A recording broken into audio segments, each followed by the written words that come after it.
Bonjour, bienvenue en quatrième semaine du MOOC Le mouvement humain. Aujourd'hui, nous allons nous intéresser à la manière dont le mouvement est contrôlé. Alors comprendre comment les mouvements, même les plus simples, sont contrôlés reste un véritable challenge et pour s'en convaincre, il suffit de prendre l'exemple du jeu d'échecs. Depuis les années 90, on sait réaliser un ordinateur capable de battre n'importe quel humain au jeu d'échecs. Cependant, lorsqu'il s'agit de déplacer les pièces sur l'échiquier, l'homme, par sa dextérité, surpasse encore n'importe quel robot.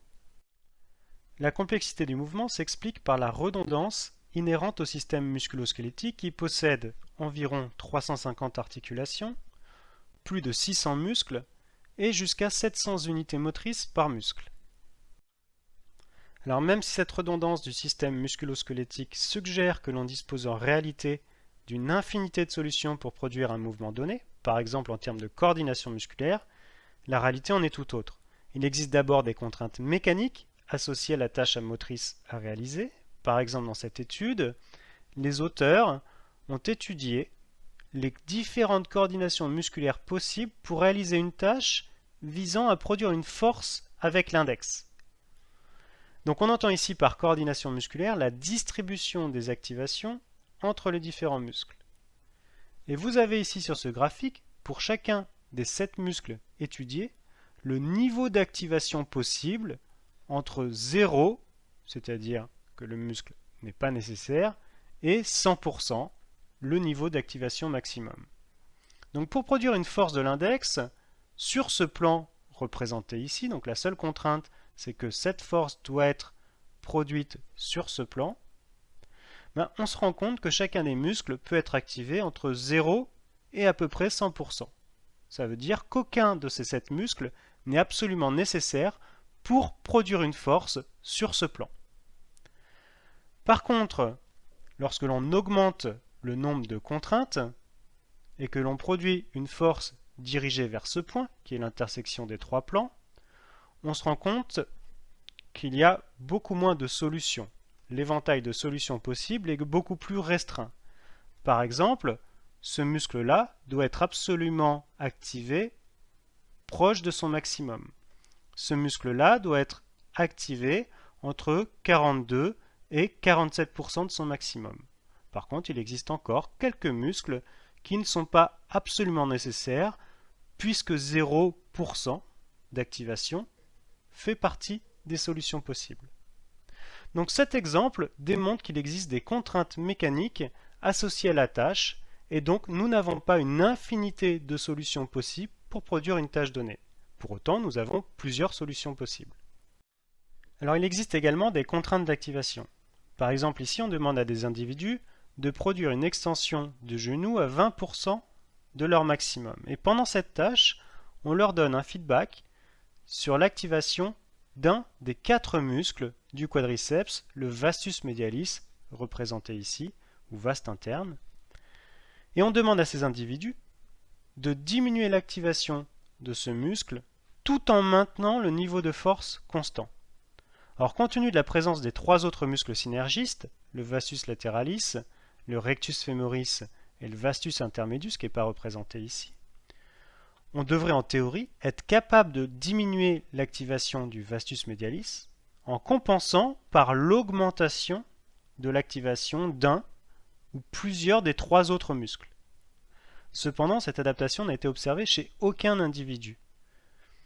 Ce résultat démontre donc qu'il est difficile, voire impossible, de dissocier l'activation de certains muscles synergistes, et vous pouvez tout à fait vous en rendre compte si vous essayez d'activer votre vastus medialis sans activer votre vastus lateralis.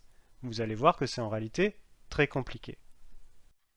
Alors malgré les contraintes mécaniques et les contraintes d'activation que nous venons d'évoquer, il existe plusieurs stratégies d'activation musculaire possibles, et il s'agit donc de comprendre pourquoi une stratégie est choisie parmi plusieurs solutions possibles. Alors il est important de noter que nous n'avons pas la réponse à cette question. Il existe en réalité plusieurs théories, parmi lesquelles la théorie des synergies musculaires et la théorie du contrôle optimal que nous allons évoquer sur les diapos suivantes. Alors qu'est-ce qu'une synergie musculaire? C'est un groupe de muscles activés de manière synchrone. Ainsi, au lieu d'activer chacun des muscles individuellement, le système nerveux central activerait des groupes de muscles, simplifiant ainsi la commande du mouvement. Donc c'est le principe clé de la synergie, cette simplification de la commande. C'est ce qui est représenté sur cette figure, où vous avez 4 muscles contrôlés par 2 synergies. Donc la première synergie est principalement composée du muscle 1, 2 et 3, alors que la synergie 2 est composée du muscle 2 et 4. Ainsi, pour produire le mouvement, le système nerveux central n'envoie que 2 commandes. Une première commande via la synergie 1 aux muscles 1, 2 et 3, et une deuxième commande via la synergie 2 aux muscles 2 et 4. Donc vous avez ici l'exemple d'une étude qui, postulant l'existence des synergies comme unité de contrôle, a essayé de comprendre les mécanismes d'apprentissage de la marche. Donc ils ont mesuré l'activité électromyographique de plusieurs muscles chez le nouveau-né lors du réflexe de la marche. Alors que 4 synergies sont généralement identifiées chez l'adulte au cours de la marche, c'est ce que vous avez ici à droite, les auteurs ont observé 2 de ces 4 synergies chez le nouveau-né. En d'autres termes, les nouveau-nés disposent déjà de 2 des 4 synergies nécessaires à la marche, les 2 autres apparaissant plus tard au cours du développement. Alors plutôt que de se focaliser sur des contraintes internes du système de contrôle, les théories du contrôle optimal, elles, considèrent que la coordination est le résultat d'un processus d'optimisation. En d'autres termes, on choisirait une coordination en vue d'optimiser soit l'énergie nécessaire à une tâche, l'accélération, des moments articulaires, la force musculaire ou bien encore l'activation musculaire. Donc comprendre le contrôle du mouvement en mobilisant cette théorie du contrôle optimal nécessite d'identifier le ou les critères optimisés, ce qui n'est pas toujours simple. Alors vous avez ici l'exemple d'un individu qui est placé sur un tapis roulant particulier puisqu'il impose des vitesses différentes aux 2 jambes. Ainsi, cet individu doit s'adapter, il doit apprendre de nouvelles coordinations.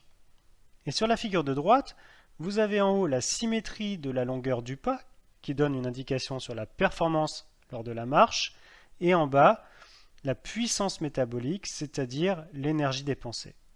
Et si on regarde la partie droite de cette figure, la partie adaptation, on se rend compte que cet individu, lorsqu'il est placé sur ce tapis roulant, présente une asymétrie de la longueur du pas. Puis logiquement, il s'adapte et cette asymétrie disparaît. Et ce qui est intéressant de noter, c'est que cette adaptation s'accompagne d'une diminution de la puissance métabolique. En d'autres termes, le sujet modifie son mouvement en optimisant la puissance métabolique. Voilà, je vous remercie pour votre attention.